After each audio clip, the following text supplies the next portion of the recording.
belum tahu, makanya saya belum mengerti kasus, makanya saya nggak bisa komen. Apalagi ini kan narkoba.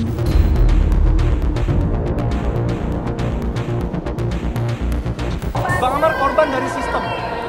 Bang Amar korban dari sistem pemerintah yang menurut saya itu kurang memanusiakan para penyalahguna narkoba.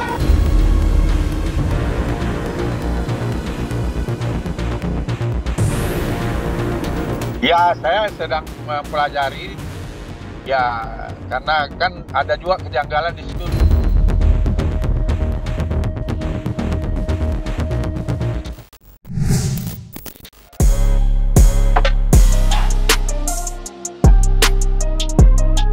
Seperti apa kepastian atas nasib Amar Zoni di mata hukum? Pertanyaan itulah yang kini ramai mengusik benak publik. Bagaimana tidak? Sang pesinetron kini resmi dipindahkan ke Lembaga Pemasyarakatan Nusa Kambangan usai diduga terlibat operasi pengedaran barang haram di dalam rutan. Meski begitu, semangat juang untuk membantah semua dugaan miring tersebut ternyata masih berkobar hebat di hati pihak Amar Zoni. Buktinya, hingga detik ini, keluarga maupun orang-orang terdekat Amar Zoni masih menempuh berbagai cara. Terbaru, pihak Amar Zoni bahkan sampai meminta bantuan hukum kepada pengacara kondang Hotman Paris Hutapea.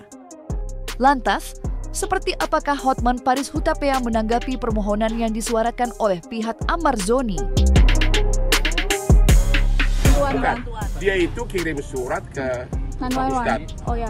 Ya, kirim surat ke Pak Ustadz menceritakan kronologisnya. Pak Ustadz terus minta tolong saya. Tapi kan saya belum mengerti kasusnya. Jadi saya nggak, saya hanya posting, tapi mengerti. Saya belum bisa berbuat apa-apa karena saya nggak ngerti kasusnya. Itu aja. Jadi si Pak Ustadz minta tolong saya agar bersuara. Ya saya bilang, saya hanya bisa dulu hanya sekedar memposting, tapi untuk mengerti substansi saya nggak bisa komen karena saya nggak ngerti kasusnya gitu. Karena saya belum tahu, makanya saya belum mengerti kasus, makanya saya nggak bisa komen. Apalagi ini kan narkoba. Saya karena persahabatan dengan Pak Ustadz ya saya posting, tapi detailnya saya nggak tahu, jadi nggak bisa komen ya. Munculnya permohonan bantuan hukum yang disuarakan pihak Amar Zoni terhadap Hotman Paris tentunya mencuri perhatian publik. Bukan hanya karena datang secara mengejutkan, tetapi juga karena posisi Amar Zoni saat ini yang sudah dibentengi kuasa hukum lain, yakni John Matias. Lantas, seperti apakah John Matias menanggapi permohonan itu? Benarkah pula ia tidak sedikit pun merasa pihak Amar sudah melangkahi wewenangnya? Ya kalau itu sah-sah saja lah ya, karena dalam satu penanganan perkara itu banyak pengacara itu sah, dan banyak juga memakai lawyer-lawyer lain yang bersatu dalam satu tim penanganan perkara itu menurut saya sah-sah saja. Makin banyak pengacaranya ya makin bagus, makin kuat kan gitu. Nggak ada masalah bagi saya. Yang jelas ini kan ya karena kasus ini besar ya kasus kecil yang dibesar-besarkan ya ada yang bersifat dan memberikan bantuan pro bono kepada Amar ya ini kan ya harus diterima dan diapakan di supporting kan gitu. Munculnya permohonan kepada Hotman Paris untuk membantu proses hukum Amar Zoni sejatinya datang dari sang guru spiritual, yakni Ustadz Dery Sulaiman. Ya, merasa posisi Amar saat ini semakin tak menentu, Ustadz Dery Sulaiman sontak membagikan sebuah pesan lewat video yang ia unggah di sosial media. Lantas, seperti tanggapan Aditya Zoni terkait video yang dibagikan Ustadz Dery, serta bagaimanakah pula isi lengkap dari pesan tersebut. Assalamualaikum warahmatullahi wabarakatuh. Video ini saya buat untuk siapapun pengacara yang ada kepedulian dengan Amar Zoni, khususnya abangku yang terhormat Bang Hotman Paris. Tolong bantuan hukum untuk Amar Zoni karena saya telah dikirimkan surat oleh Amar Zoni dan Amar Zoni mengatakan dia bukan bandar, bukan pengedar. Dia hanyalah seorang public figure yang sedang dibina. Amar Zoni sakit.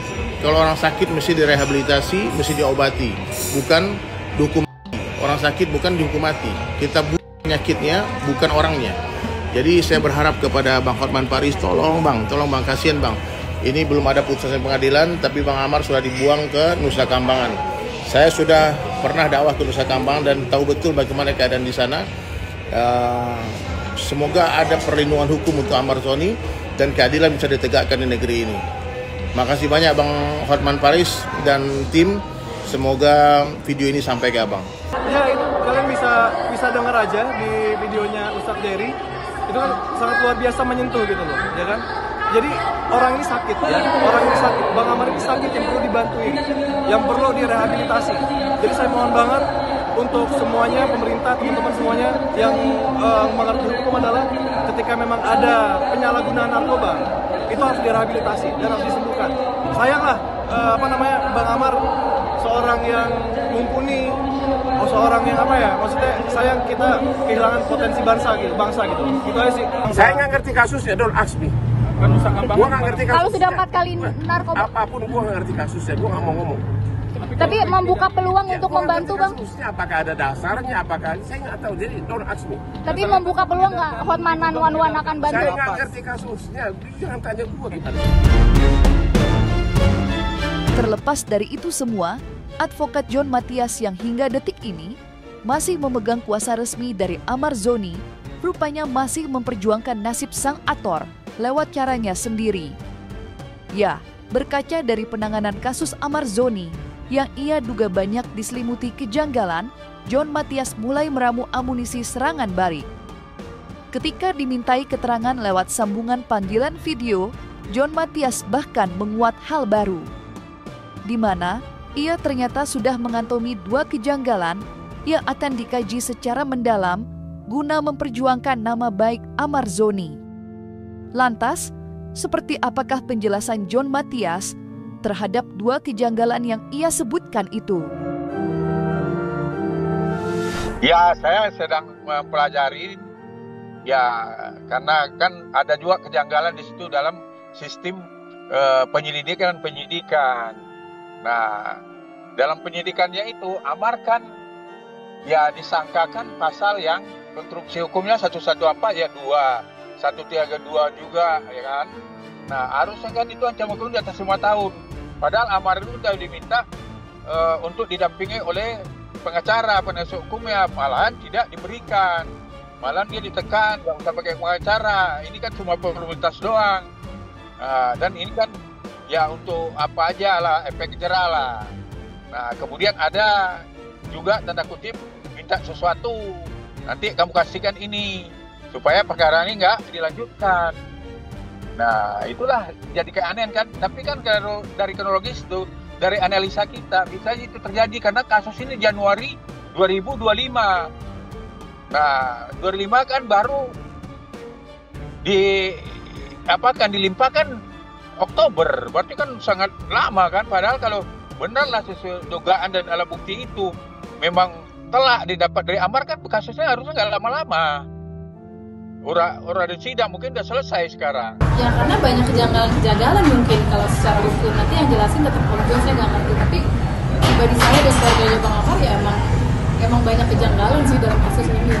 Ya katanya di kamar Amar itu ada 2 kata menurut keterangan itu, menurut keterangan dari yang kita lihat di TV itu kalau sebuah barang itu bukan di tempat Amar, tapi ada katanya itu semacam ganja sintetis, ada dua kayak istilah anak muda ya, itu 2 liting lah gitu. Tapi kan saya nggak tahu lah, kan saya bukan pernah pakai ganja apa tidak kan gitu, jadi saya nggak ngerti juga. Tapi kan itu kan dari kronologisnya kan gitu. Kalau itu nanti kasih atau dijabarin di persidangan. Yang Berarti pasti, ada ya bang? Berarti ada nih kak? Aku nggak bisa jawab.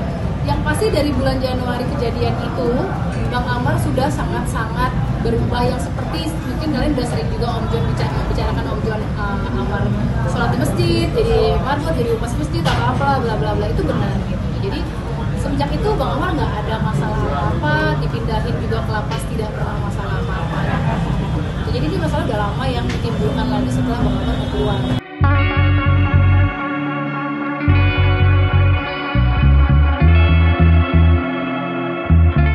sudah resmi dipindahkan ke Lapas Nusa Kambangan, percikan api perjuangan nampaknya masih belum sirna benar dari hati pihak Amar Zoni. Dan apa yang diucapkan oleh John Matias ketika ditemui awak media menjadi bukti nyatanya.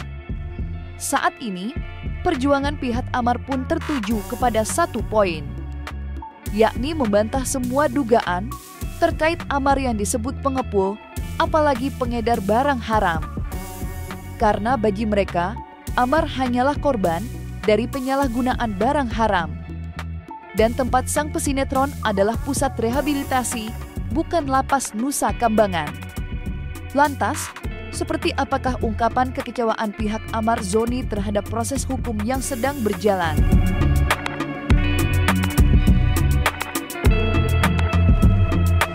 Ya, pengurusan nanti ada persidangan. Itulah ibaratnya kan baru dugaan. Dugaan ini kan harusnya sama-sama dihormati. Jangan dilakukan dulu kan tindakan yang seolah-olah dia udah melakukan perbuatan itu. Ini kan baru dugaan.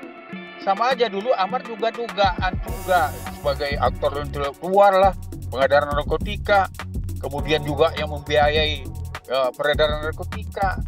Nah, faktanya kan di persidangan terbukti kan dia penyalahgunaan narkotika untuk diri sendiri.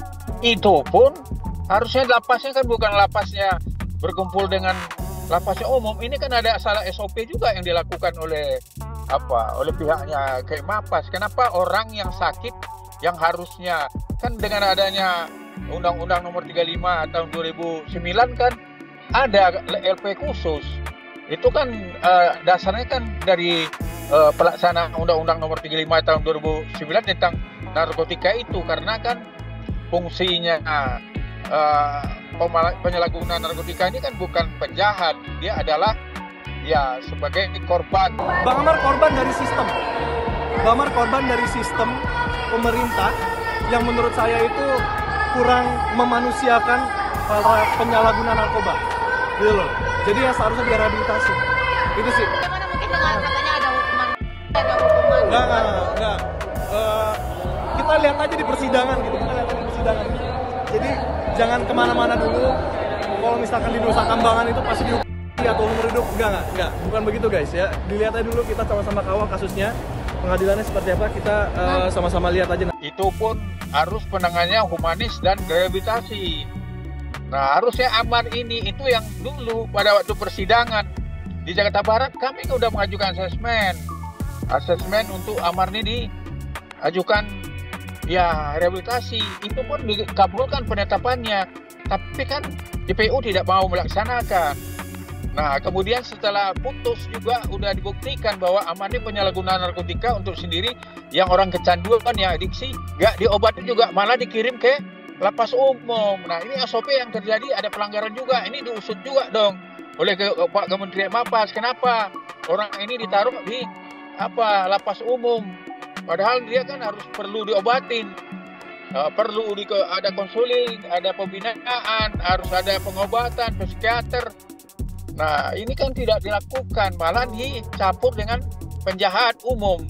Oh ya, emang seharusnya tempatnya Bang Amar direhab. Sakit harus diobatin gitu loh. Jadi keputusan terakhir juga kasasi yang kemarin kasus ketiga, itu keputusannya juga menyatakan kalau Bang Amar itu penyalahguna narkotika gitu. Jadi harusnya tempatnya direhab. Tapi nggak tahu kenapa jaksa menempatkan Amar di Jaksel. Di sisi lain, perjuangan Amar Zoni untuk membersihkan nama baiknya dari dugaan pengedar barang haram juga disorot dengan tajam akibat munculnya sosok kekasih hati, yakni Dr. Camelia. Dan tak kalah mencoloknya lagi, Dr. Camelia masih begitu yakin bahwa Amar Zoni memang tidak sama sekali melakukan hal-hal yang dipersangkakan. Lantas, apa sebenarnya yang membuat Dr. Camelia begitu percaya kalau Amar benar-benar tidak bersalah dalam kasus ini?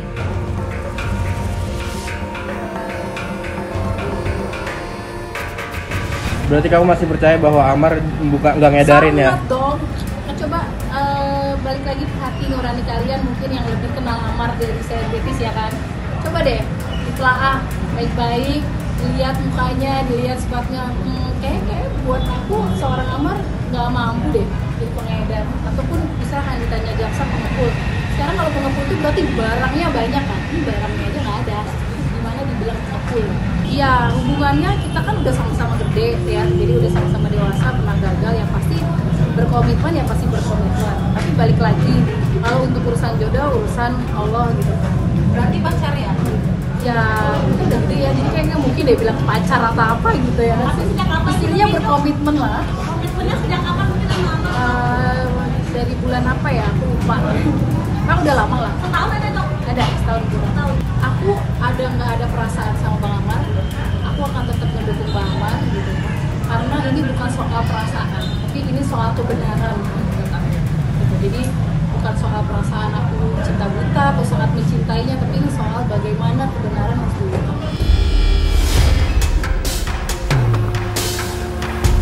Bentuk dukungan moral untuk Amar tidak hanya datang dari Dr. Kamelia sang kekasih hati, tetapi juga dari sosok Miswarti yang tak lain merupakan bibi dari Amar Zoni.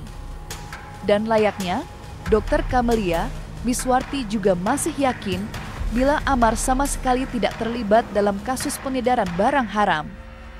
Apalagi jika melihat perubahan dari diri Amar belakangan ini. Lantas, seperti apakah bentuk dukungan dari sang bibi untuk Amar Zoni, serta bagaimanakah pula keyakinan hati sang bibi di tengah derasnya badai perbincangan kurang enak tentang Amar Zoni?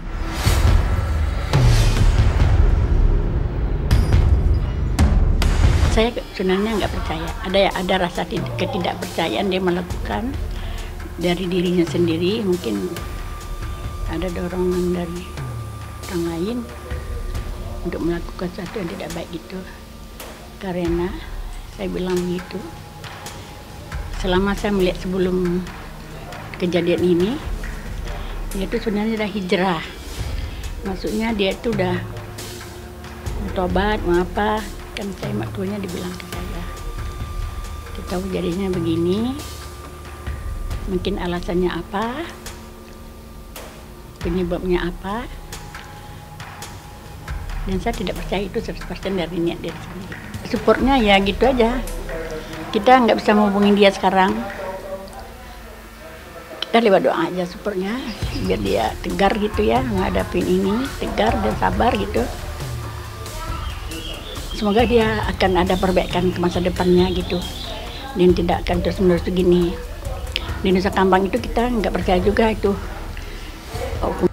hukum berat apa gitu ya, hukum seumur hidup gitu. Mungkin kalau ada kebaikan dari dia, ada perbaikan lah gitu, ada perlakuan baik apalah namanya.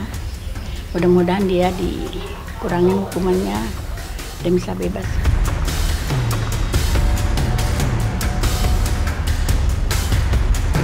Dan jangan lupa untuk like, subscribe, dan juga share channel YouTube Cumi Cumi.